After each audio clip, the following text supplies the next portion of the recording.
One day, I got the news that my stepmother, who raised me, had passed away. I can't focus on work right now. I'll go to the funeral and say my proper goodbyes. Just when I was thinking that, my husband spoke up. Are you really going to fly out for a funeral? I won't allow such wasteful spending. He flat out refuses to let me attend my stepmother's funeral.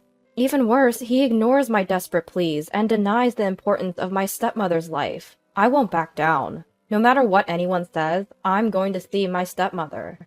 My name is Emily. I'm 28 years old. I married Liam 2 years ago and work full-time at a certain company. We met at a mixer and we both were the same age. I was single at the time, so I started dating him casually. Turns out that was the right move. We have a relationship that feels more like friendship, and it's been incredibly easygoing. Shortly after we got married, Liam was transferred for work, and I decided to follow him. I put in a transfer request at my job, moving to the office nearest to Liam's new location. I had never left my hometown before, so this was a first for me. Leaving home was a bit sad, but the excitement of married life outweighed that. 2 years have passed, and I've completely acclimated to this new place. Life is good, for the most part. Then, on another day, I was taking my lunch break at work when my dad called. The message was clear. My mother had passed away. Not my biological mother, but the woman who raised me. My real mother is alive and well, living without any health issues. The news of the death came from someone commonly referred to as my stepmom. She's not blood related and lives just a few minutes away from my family home. I've always called her Olivia. My parents run their own business, and after having me, they apparently didn't have the time to raise a child. So they entrusted me to Olivia, who was an old friend of my dad's and got along well with both my parents. After some discussions, it was decided that I would stay with Olivia until I was old enough to be home alone. Every day when I got home from school, Olivia would greet me with a smile. "Emily, welcome home! Did you have fun at school today?" "I did! But the homework today looks really hard. Can you help me, Olivia?" "Of course, but first let's have a snack." "A snack? Yay!" "Today we've got your favorite, chocolate chip cookies." "Really? I'm so happy! I love you, Olivia." Olivia always put me first. She scolded me when I misbehaved and praised me when I did well. I think we had a relationship as if we were true family. To me, Olivia was as important as my real parents. During the time until I could stay home alone, I spent more time at Olivia's house than my own. Meals and showers were mostly taken at her house. Since I've always been a good eater, the food expenses were no joke. So my parents decided to give Olivia a fixed amount of money each month. At first, she apparently refused to accept any money. "I'm doing this because I want to. I'm happy just being with Emily." That's what she said and stuck with that stance. However, my parents insisted, saying it wasn't right not to give her anything. After multiple refusals, she eventually reluctantly accepted the money. But my stepmother, as far as I knew, never touched that money. When I got married, she gifted me a pearl necklace. It was clearly high quality, and when I looked up the store, I realized it wasn't something she could easily afford on her own. She must have saved the money my parents had been sending all along. She used it to buy me that necklace as a wedding gift. After getting married and moving away, I couldn't see her as often, but I always made sure to visit when I was back home. My stepmother who thought of me until the end. Now I heard that she's gone. Losing her isn't something I can easily accept. She was a parent to me, after all. "Olivia, why so suddenly?" "I knew she was sick, but I never thought she'd go this quickly. She probably didn't want to worry me and never showed how much she was struggling. The news was so abrupt that my mind couldn't keep up. I got the call from my dad on Saturday. The funeral would be on Monday. I immediately called my boss and explained the situation. Luckily, it wasn't a busy time at work, so my leave got approved easily. That night, I decided to tell my husband about it after he got back from his holiday shift. "Liam, my dad called today. Olivia has passed away." "Olivia? Who's that?" "What do you mean, who's that? She basically raised me. You met her when we visited my family home, remember?" "Oh, did I? I don't really remember." Ugh. Anyway, that's the situation. The funeral is on Monday, so I'm going. But then my husband said something unthinkable. "No way! She's not even your mom, right?" "What?" I absolutely won't allow you to go to the funeral. With a dismissive comment, my husband starts fiddling with his phone. I'm stunned for a moment, but quickly snap back to reality, confronting him. Wait a minute, why? What's wrong with going to the funeral? Come on, how many times do I have to say it? She's not your mom, is she? What are you talking about? She's been like a mother to me. She's looked after me for years in place of my own parents. When I was younger, I spent more time with Olivia than I did with them. I plead desperately, but his face clearly shows he's not convinced. He lets out a sigh and bluntly tells me, Look, your parents paid her to take care of you, right? That just makes it a business. She was basically your babysitter. What a way to put it. The money was for my living expenses, nothing more. Sure. You can think that way if you want. She took care of you because she got paid. End of story. I can't believe you. How can you say that? Is it so wrong to want to properly say goodbye to someone who has been so kind to me? I never said that. All I'm saying is that there's no need to spend time and money on a stranger's funeral. What? Why do you get to decide that? It's my time and my money, so it has nothing to do with you. His callous remarks fuel a boiling rage within me. I bite my lower lip, struggling to keep my shouting in check. But it seems he's still not satisfied with my reaction. He smirks condescendingly and coldly states, You know, deep down, don't you? She only looked after you for the money.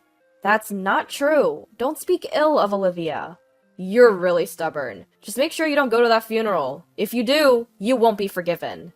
Olivia looking after me just for the money? That's absolutely impossible. She has always been so kind, and she continued to be good to me even after I grew up.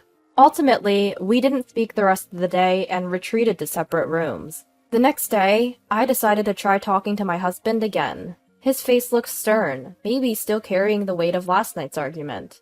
Despite the tension, I gathered my courage and spoke up. Hey Liam, about yesterday. He let out an exasperated sigh and clearly showed his annoyance. Ugh, seriously? You're still not giving this up? I told you I'm not okay with you going to the funeral, didn't I? But why not? Olivia means a lot to me. So, you're going to hop on a plane just to attend a stranger's funeral? Between the travel expenses and the gifts, what are you trying to accomplish with all this unnecessary spending?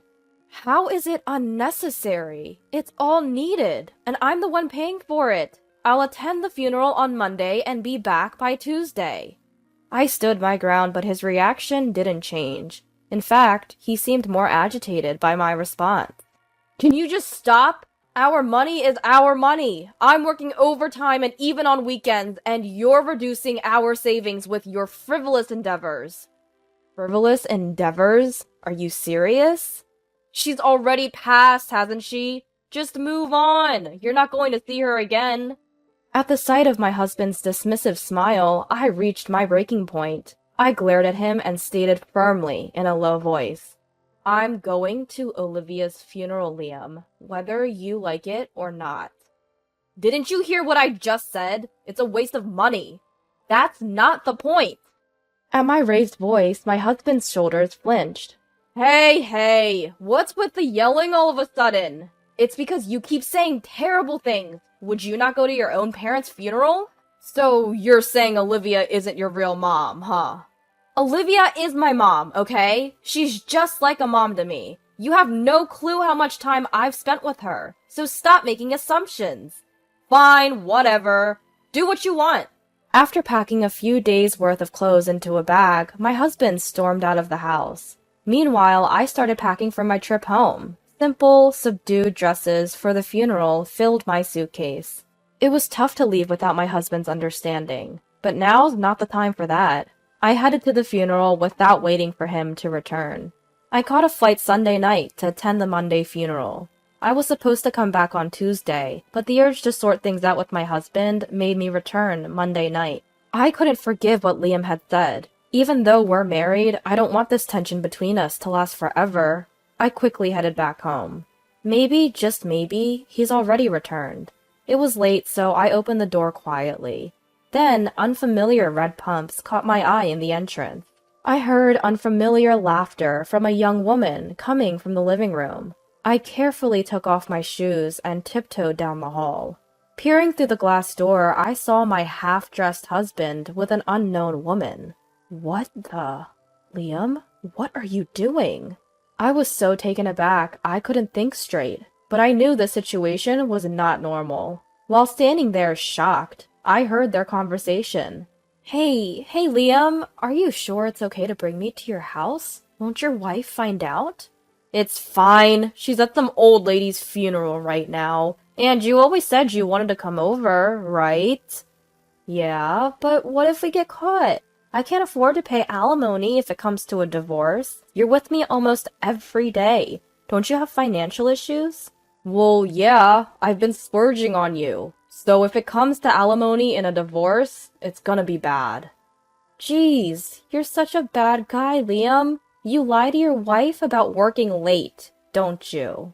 When I spend the day with you, I told her I had to work on my day off. She's clueless, so she never realizes. Wow, Liam, you really are a bad guy. The room filled with the loud laughter of two people. What on earth is going on? He lectured me about how it's a waste of money to fly to a funeral, and yet here he is, lavishing gifts on his mistress? Unforgivable. To think that this was the guy who insulted Olivia. Just minutes ago, I had been contemplating reconciling with my husband, but now, all warmth for him had turned ice cold, leaving only disgust. They're getting all lovey-dovey, completely unaware of my presence. I swiftly activated the video recording on my phone, capturing the evidence clearly. Just to be safe, I sent the video to my parents as well, securing irrefutable evidence. Now I was ready. With adrenaline pumping, I flung the door open and stood assertively in front of the cuddling couple. Hey, what's going on here? Emily, why are you here? Weren't you coming back tomorrow? I looked down at my flustered, stammering husband and calmly stated, I came back earlier than planned. I wanted to have a serious talk with you, Liam, but it seems there's no need for that now. No, you're getting it wrong. She's just a colleague from work. I'm her mentor. Oh, really? So mentors bring their half-dressed protégés home now? Oh, well, that is... Go on, say something. My husband was at a loss for words, and his mistress was visibly trembling, turning pale. What happened to their earlier bravado? Seeing my pathetic husband, everything started to seem ridiculous. Oh, was this the man I once loved? Is this the person I married and desperately tried to get to understand me? Before me, the man I once loved was pathetically fumbling for excuses for his affair. Telling lies so transparent, even a child could see through them. I took a deep breath and made myself clear. Enough is enough! How much more do you need to disappoint me before you're satisfied? You have the nerve to waste money on your affair, yet complain about my spending on commuting? What about you? You're the one wasting money. Calm down, Emily. I get it. I'm sorry. Please forgive me. Forgive you? You've got to be kidding. You mock me, and then when it's convenient, you say you're sorry? Life doesn't work like that. You and your mistress can go to hell. Now get out, both of you!